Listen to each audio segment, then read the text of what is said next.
Good afternoon, students. How are you all? I hope that you all are safe and fine at home and you are taking care of yourself. So, today we are going to see subject history, lesson number 1. First, three parts we have seen in the first period, that was tradition of historiography, modern historiography, development of scientific perspective in Europe and historiography. And today our 1.4 that topic is remain, that is notable scholars and feminist historiography, that we are going to see today. So let's start 1.4, that is notable scholar. Now here we are going to see about some scholars which names they have given, and we are going to see the information about these notable scholars, and we are going to learn more information about these notable scholars. The contribution of many scholars are important in the development of historiography. Let us have a look at the contribution of a few notable scholars.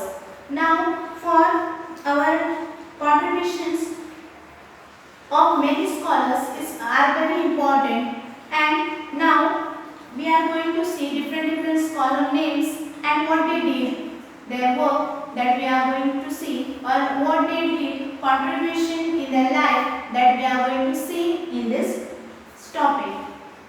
Now first we are going to see about René Descartes. His time period was 1596 to 1650. René Descartes was the foremost among scholars who insist on verifying the reliability of historical documents by critically examining them. Now, this Descartes, what he was doing, mostly he was famous scholar in this period, and he was mostly insisting on verifying the reliability. What is meant by reliability? Reliability means truly. What is the truth in that evidence? So he was trying to check that reliability in the historical documents by critically examining them. He was critically examining each historical documents. Among the rules given by him in his book Discourse of the Method, the following is supposed to have a great impact on the scientific method of research. Never to accept anything for true till all grounds of doubt are excluded. According to Descartes, he was giving focus to criticize or to analysis historical documents. And according to him, he was thinking that till the time anything, we are not reaching towards the truthness of anything, it is not possible to us to accept the thing. And because of that, he was giving the focus on discourse on the method. Now we are going to see second, which name was Voltaire. His period was during 1694 to 1778. Voltaire originally name was Francisco Maria Araud.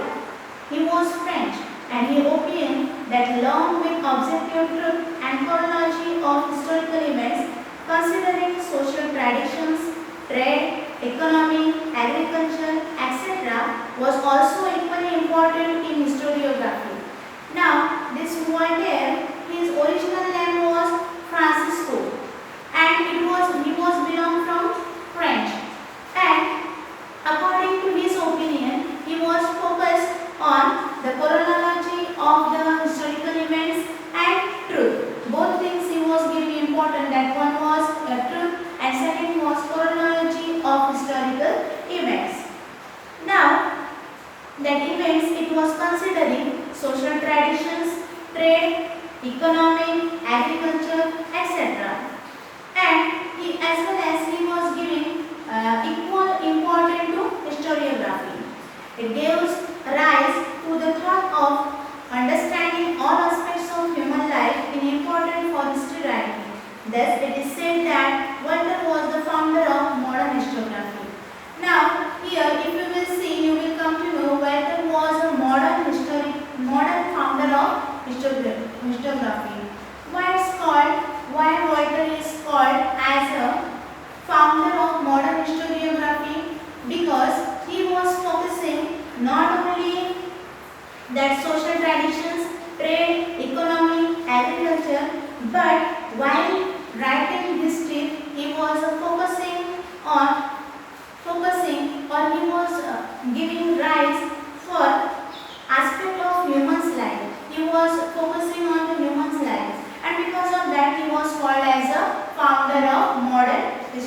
historiography. Now third famous scholar was George William Friedrich Hegel. Now his time period was 1770 to 1831. Hegel was a German philosopher. Now we are seeing as Voltaire was belong from French. Same here, this Hegel, he was a German philosopher. He insisted that historical reality should be presented in a logical manner. To him, the timeline of historical events was indicative of progress, and he also thought that the presentation of history is bound to change over time as we know. Now, though he was a philosopher, according to him, he was observing the reality in between historical things, and he was presenting whatever he was presenting, he was trying to present in logical manner, and because of this, his timeline of historical events, it was indicative of progress, and due to this process, he got famous. And this Hegel's philosophy, many scholars were convinced that historical methods were not of lesser quality, though they differed from scientific method. Now, according to that Hegel's philosophy, many other scholars were thinking that Hegel's philosophy or historical method, it was not comparing to the scientific methods. And the collection of the lectures and the articles is published in a book entitled Encyclopedia of Philosophical Science. His book, Reason in History, is well known. Now, he published one book and he given the name, it's called as Entitled. So he entitled his book name as a Encyclopedia of Philosophical Science. And his book, Reason in History, is well known. Now next scholar is Leopold von Ranke. His time period was 1795 to 1886. Historiography of the 19th century was greatly influenced by the thoughts of Leopold von Ranke of Berlin University, and he spoke about the critical method of historical research. He put emphasis on the utmost importance of informative gathered through original documents. Now, this Leopold von Ranke, he tried to cover historiography of 19th century, and he was greatly influenced by the thoughts of Leopold von Ranke. And he spoke that actually critical method of historical research. He tried to focus on that critical method of historical research, and he put emphasis on the utmost importance of information gathered through original documents. Now he was trying to focus on the whatever documents he gathered, he was giving importance to that information, and documents associated with the historical events need to be examined with greatest care, and whatever historical documents were there, he was taking care he was examining that documents in the greatest care. He believed that with this method it was possible to reach the historical truth. Now, according to him, when he was examining the historical documents, he was thinking that maybe it is the proper way to reach towards the historical documents which he can find it is whether it is truth or whether it is lie. And he criticized imaginative narrations of history. Collections of his articles is published in 2 books entitled The Theory and Practice of History and The Secret of World History. Now, see, after that he criticized that imaginative narration, because whatever happens or history means what? That whatever events happen in the past.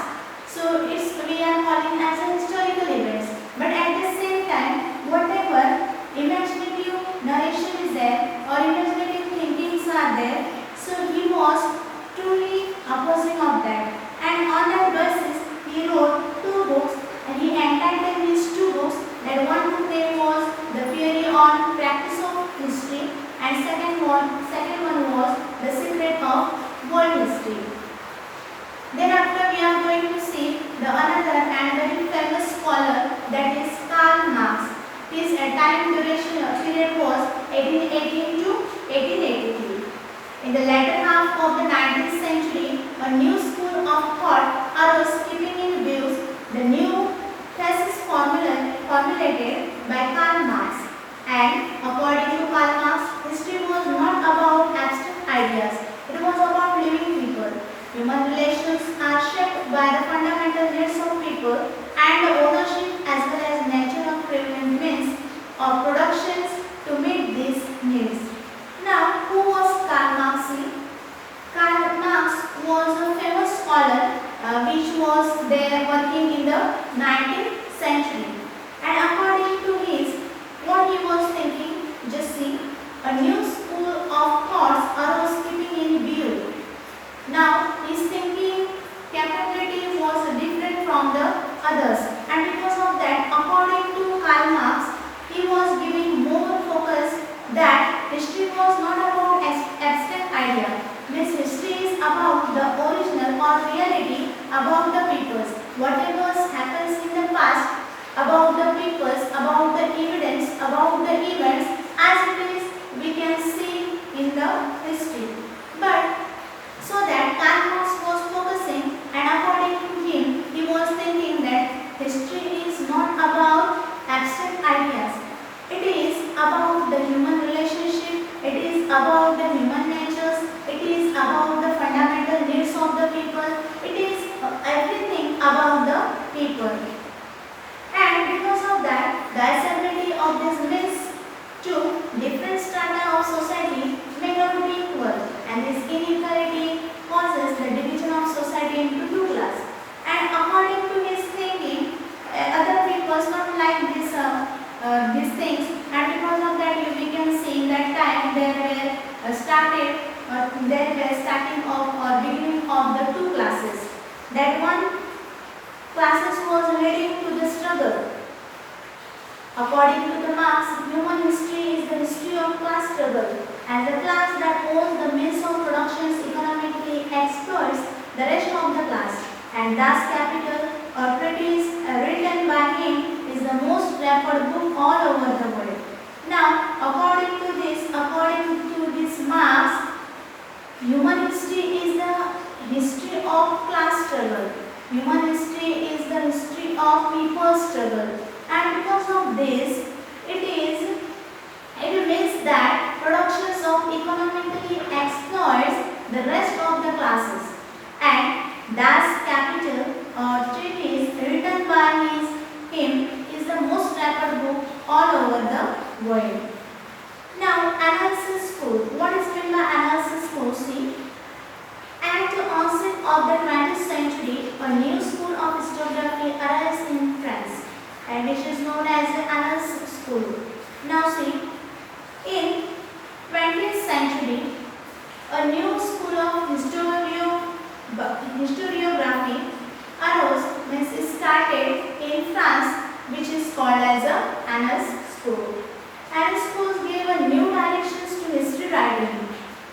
It was recognized now that history is not only about political events, kings, great leaders, accordingly politics, diplomacy and wars, but also about the climate, also about the local peoples, agriculture, trade, traditional means of communication, social division and their collective philosophy, etc. in the historical times. And the analysis school was started by French historian. As we have seen about it arose in France, and so that it was started by the French historian. Now, according to this analysis school, it was not recognized by political events or kings or great leaders or according to politics, but also it was included climate, then social divisions, different technology, trade, agriculture and about communications. Then feminist historiography. What is meant by feminist historiography? Feminist historiography is the discussion of history from the perspective of women. Here in the word feminist means only women, means the historiography which in this restructuring of the history we can see women's part, and it is also important. We can't neglect the women's part in historiography. So it was also helping to establish the fundamentals of feminism, and she was French. Now that lady was also belongs from French. And the feminist historiography emphasizes not only on the inclusion of the women in history, but also on the rethinking of the male-dominated perspective of history. Now, it was emphasized not only the inclusion of the new woman in the history, but also it was rethinking about the man, about the male-dominated society. And it draws historical research to focus in the depth on the various aspects of human life, such as employment, role of trade union, institutions, working for their cause, their family life, etc. Now, this feminists not only focus on these things, but also they deep inside the woman's role, about the various aspects of women, the role in the trade of union, institutions working for the cause, and their family life, etc. In the historical writing after 1990, women were portrayed as an independent social class. Now, we can see here that in 1990, women were portrayed means writing about, or it was announced about, or it is depicted about in the independent of social class. Then Michael Foucault in 1926, Foucault to 1984, the French historian of the 20th century. He was belong to the French historian about 20th century, and he was called as he in his book Archaeology of Knowledge and argued the privileged practice of arranging historical events in the chronological order is not right. According to his book, chronological order it was not right. And he drew attention to the fact that archaeology does not strive to reach the ultimate historical truth, but attempts to explain various transitions in the past. It is not only we can chronologically depict or describe the events, but also it is a part that we have to explain various transitions in the past. Foucault subjected the so far unknowledged areas by historians such as psychological disorders, science of medicine, physics,